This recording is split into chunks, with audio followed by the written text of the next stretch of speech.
ప్రస్తుతం మల్లికార్జున ఖర్గే మాట్లాడుతున్నారు. లైవ్ లో చూద్దాం. और 60,000 लोग को रिहेबिलिटेशन दूसरे जगह किया गया है, जिनको खाना नहीं, पानी नहीं, समय पर उनके बच्चों को जो औषध मिलना चाहिए वो भी नहीं, बीमार लोगों के लिए कोई व्यवस्था नहीं। ऐसी परिस्थिति में वहाँ लोग रह रहे हैं। तो इसीलिए हम राष्ट्रपति का ध्यान खींचने के लिए हम सभी मिले। उन्होंने कहा ये जो आपका मेमोरेंडम है मैं इसके बारे में सोचूंगी, ऐसा उन्होंने आश्वासन दिया है। और हम सारे भारत के जनता को ये बताना चाहते थे सदन में बहस करके, और आर्टिकल रूल 267 के तहत राज्यसभा में और लोकसभा में एडजर्नमेंट मोशन लाकर नो कॉन्फिडेंस बाद में तो लोकसभा में एडजर्नमेंट मोशन और राज्यसभा में 267 ये हम बार बार लाते गए, और राज्यसभा में तो कम से कम 65 लोग रोज 267 में नोटिस देते थे, लेकिन उसको सरकार रिजेक्ट करती थी, बोलने नहीं देती थी। ये एक वहां पर स्थिति बनी। और दूसरा, लोकसभा में जब एडजर्नमेंट मोशन देख कर थक गए थे तो आखिरी में अपनी बात रखने के लिए उन्होंने नो कॉन्फिडेंस मोशन मूव किया गया है, और वो आज लेना था, लेकिन ये आखिरी में रखकर ये भी उन्होंने तय कर लिया है कि 8-9 दिन इसका बहस चले, फिर एक दिन रिप्लाई दिए और हाउस एडजर्न हो जाएगा।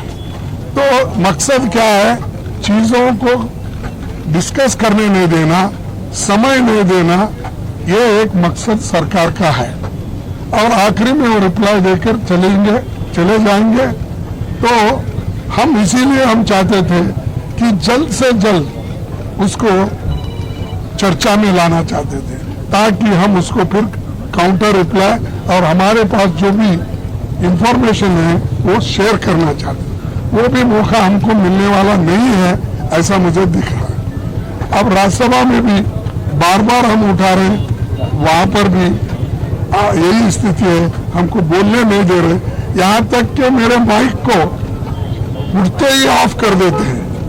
अपोजिशन पार्टी के लीडर को जितना रूलिंग पार्टी के लीडर को महत्व देते हैं, हाउस ऑफ द लीडर को उतना ही हमको महत्व देते हैं। यह आश्वासन हमारे चेयरमैन साहब ने हमको दिया था, हाउस में कहा था, लेकिन मुझे मालूम नहीं हो रहा क्यों कि हम जब उठते हैं वो तो आप बोलते हैं 2 मिनट में मेरा माइक बंद, 2 मिनट नहीं 2 सेकंड में मेरा माइक बंद होता है। तो इससे यही जाहिर होता है कि डेमोक्रेटिक मेथड्स और डेमोक्रेसी के तहत ये लोग चलना नहीं चाहते, संविधान को बचाना नहीं चाहते, और डेमोक्रेसी के उसूलों के तहत चलना नहीं चाहते। तो इसलिए हम एक होकर मजबूती के साथ लड़ रहे और लड़ते रहेंगे। और दूसरी बात भी हम वहां पर बताए, जो वहां पर सरकारी मुझे कहाँ से वहां पर वेपन आ रहे, मुझे हमारे ललन सिंह साहब ने बताया कि जो वहां पर हजारों वेपन्स आ रहे, सोफिस्टिकेटेड वेपन्स आ रहे, कहाँ से आ रहे, वो सब प्राइवेट लोगों के पास है। और जब 2 कम्युनिटी, मैती कम्युनिटी और कुकी कम्युनिटी, ये दोनों में अब जो लड़ाई चल रही है इसको शांति के साथ रखना है, तो प्रधानमंत्री वहां पर विजिट करना चाहिए था। 92 दिन हुए, अब तक वहां नहीं गए, उसके बारे में बोले नहीं, लास्ट में एक भाषण देंगे चले जाएंगे। तो ये बड़ी दुख की बात है।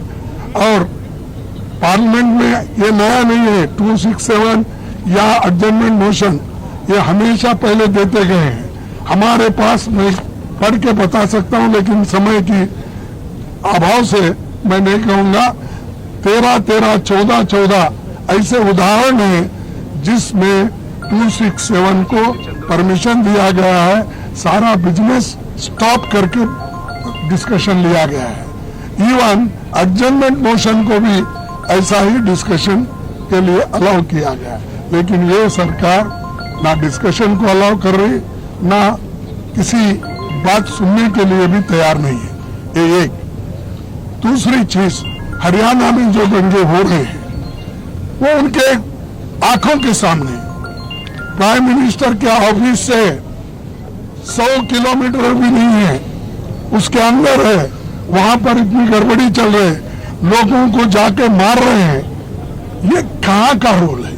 अरे दिल्ली से नजदीक राज्य में भी ऐसा होता है तो वो कोई उसका संज्ञान भी नहीं लेते, और ये दूर की बात तो अलग है।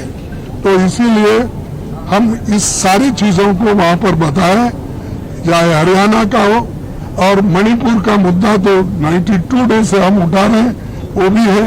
तो इतना सारी चीजें हम बताएं, बताने के बाद वो देखने का या सुनने का उन्होंने भी काम किया, और वो बोले कि मेमोरेंडम हम भेजेंगे।